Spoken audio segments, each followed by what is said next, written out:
Coming up on the program, Cameroon's President Paul Biya announces plans to contest for the October 7 presidential election.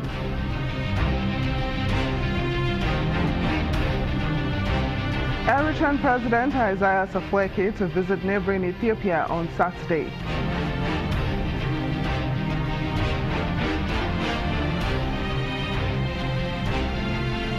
And at least 12 people have been injured after an explosion rocked a chemicals factory outside Egypt's main airport in Cairo.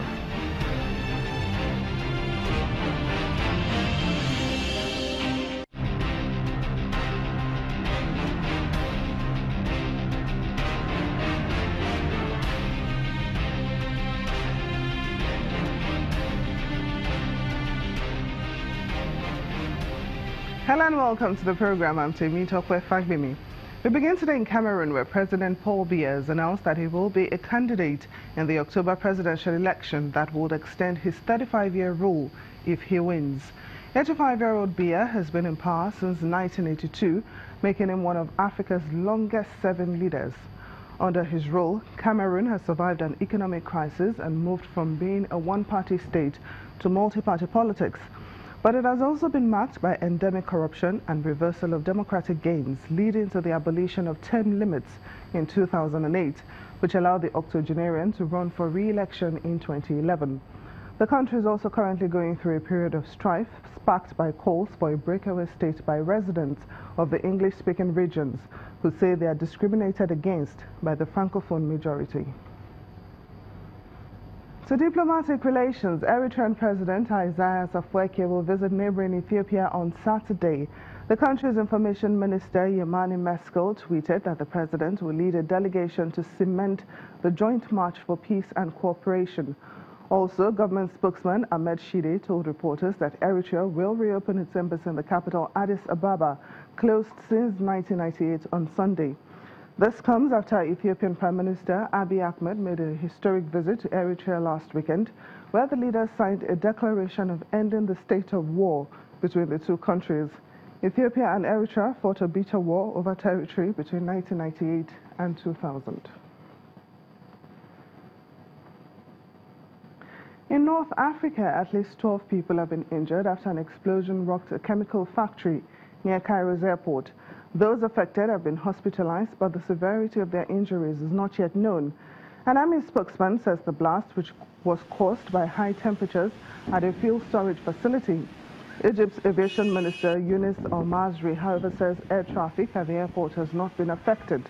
Reports say firefighters have since managed to put out the blaze. A company in DR Congo's lakeside city of Goma is building boats to offer an alternative means of transportation across Lake Kivu. This is needed in a country where poor infrastructure and unreliable public options often leave commuters stranded. Workers at the shipyard in Goma are putting finishing touches to a newly constructed boat that will sail through one of Africa's great lakes, Lake Kivu. The 58-meter-long boat is the 13th from a series of locally assembled boats named Emmanuel by its makers. All the equipment is imported. We don't manufacture anything here. We import it, but everything is assembled and installed here. We import and install here. They have become a significant mode of transport from the lakeside city of Goma to Bukavu as an alternative to a journey that could take up to 5 days by road.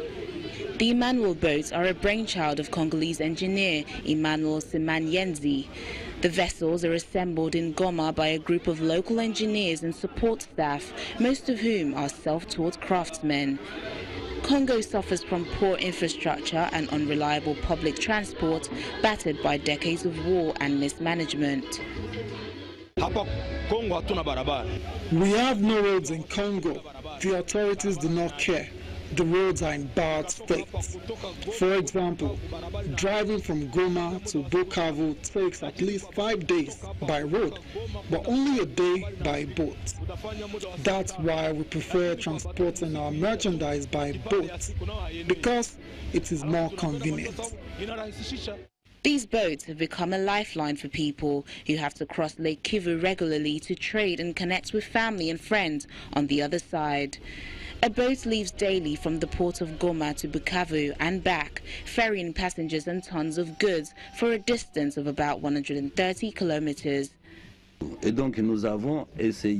We have more than 200 to 300 people per trip.